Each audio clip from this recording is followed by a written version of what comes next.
elections are out of control. Wow. What do you think about the U.S. elections?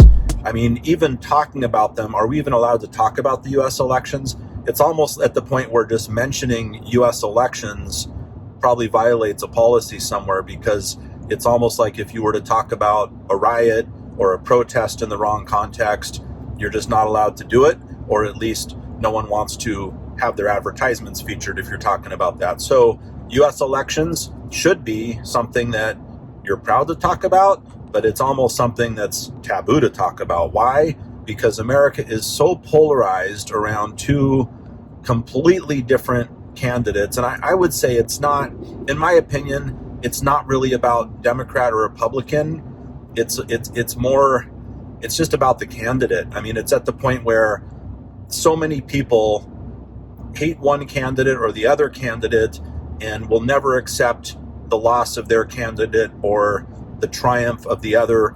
And it seems to me like this election is just positioning America on a crash course towards an outcome that it's not just that it won't be accepted by so many people regardless of the result, it's that it won't be accepted with a fierce backlash. If Trump doesn't win, there are so many hardcore supporters of President Trump that will probably just completely flip out in ways that I don't even want to imagine at this stage.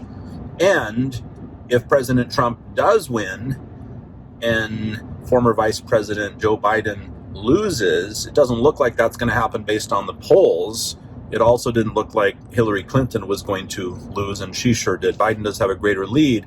But if Biden doesn't win and Trump does, can you imagine kind of the backlash to that as well? I mean, I think the protests will not end until the next election.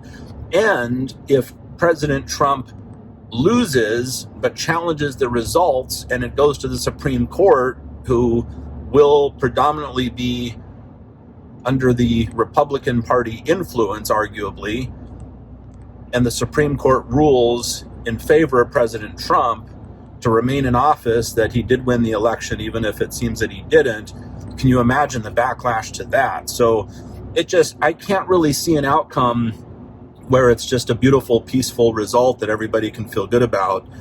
I see an outcome, regardless of what happens, I think it's going to be a rough run.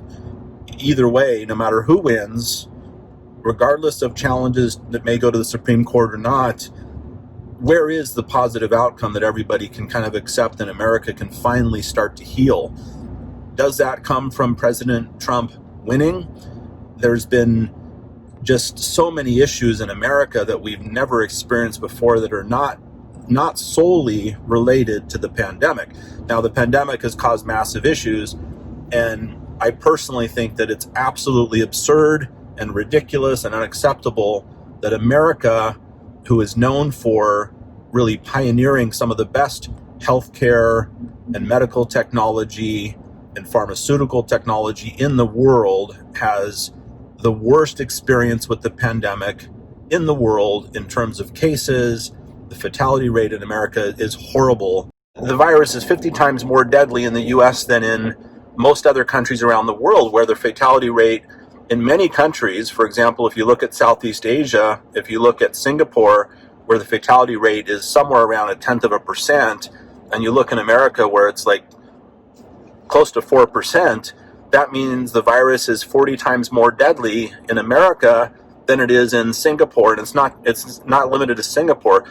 Around the globe, if you really look at the fatality rate, it's not hard to do. You can pull up kind of the COVID tracker on Reuters or other places, Google it, and just do some simple math, and you'll see if you look at the number of fatalities versus the number of cases, the percentage in America is horribly high in relation to most other countries around the world. And with a corporation, when something goes wrong of that magnitude, you do ultimately blame the CEO or the president. And in America, that does reflect upon the president of the United States. And it doesn't matter what party you're in.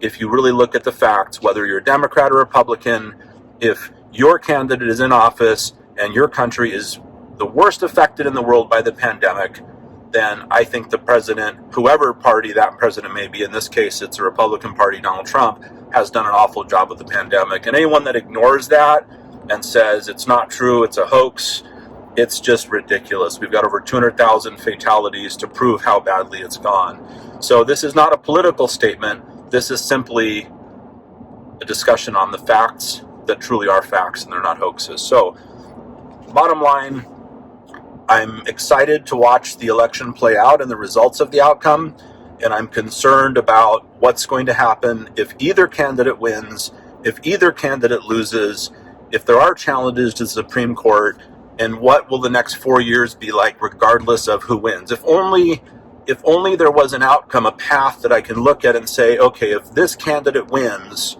we'll have a smooth, productive 4 years and America will get back on track. And I can't see that with either party. And this is not a political statement. I'm not endorsing either candidate at this point. I'm just saying, wow, I'm concerned with what's going to happen next. And there's certainly cause to be alarmed with what will happen during the voting process itself. And not only that, there's cause to be concerned with what will happen on the outcomes and any possible challenges to the results, which could involve the Supreme Court. The last minute Supreme Court justice appointee is pretty unprecedented, actually. And it's just one of those things that hasn't been done, at least not in history within our memories. A president appointing a nominee in the very final days in office, approaching a hotly contested election. It's certainly the wrong thing to do in terms of, I would say, morality and respect for American voters. It's certainly the right thing to do from a self-serving perspective of doing what's best for you in case you have a case that goes to the Supreme Court involving you as the president, for example, of the country. So that's what we're faced with, and hoping for positive, peaceful outcomes. A lot of people aren't going to be voting because going in person, especially people with compromised health, it's just not safe right now. So for people that are immunocompromised, for example, a lot of people would normally make their way down there, even if it's very hard for them to do so, probably will be unable to do so. Mail-in ballots seems like it's really a nightmare. I mean, and there's a lot of people denying that the post office in America is messed up, but it doesn't take a genius to realize that when you send someone a piece of mail months ago, it would arrive in 3 or 4 days or a week. And now when you send someone a piece of mail, it's taken 2 or 3 weeks. So that doesn't take a genius to say there's something wrong with the U.S. Postal Service. There was a big scandal and controversy surrounding that.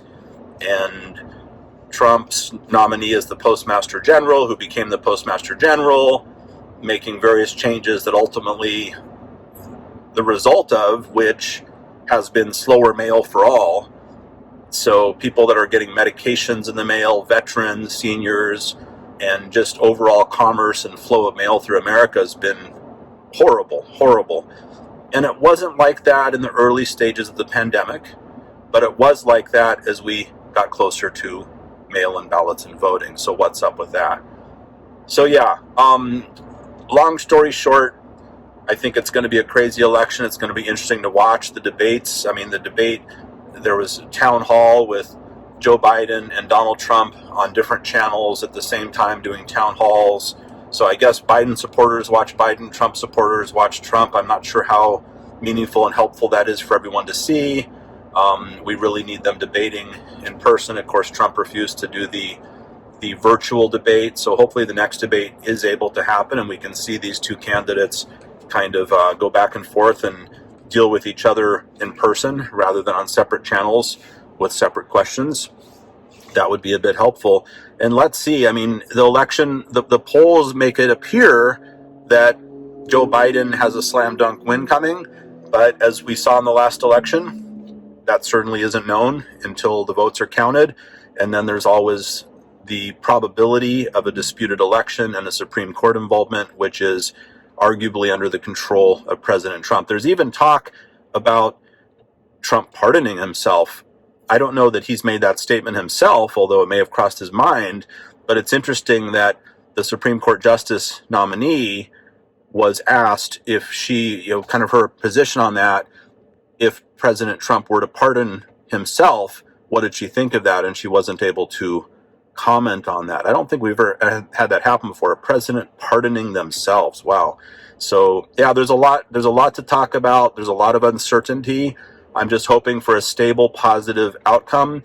America back on track. When I say that, it implies that it's not on track. Does anyone in America feel that America's on track? I mean, we've got additional waves coming in of the pandemic, of this darn novel coronavirus.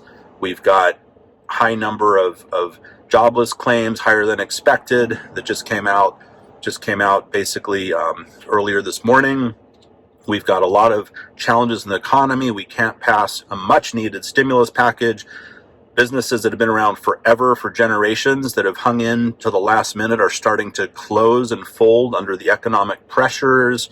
We've got protests. There's just so much clashing and polarization in America right now. On the world stage, from an international perspective, you talk to people in other countries, it's become a bit of a joke, unfortunately. And for those of us that served our country in the military, to look at what it's become versus what it was, I sure don't like how it appears at this time, and I really think we need to fix it. And I'm not sure that that's going to happen in the next 4 years. I sure hope it can, but whoever wins, I don't know. It's going to be a tough job to fix things and get people kind of aligned again to get things back on track. And I sure hope it can happen soon. Thank you for taking your time to join this episode. Take a moment to click subscribe, the bell and all for notifications. Click like if you found this helpful. I will talk to you soon. Thank you so much for joining. Make sure to vote.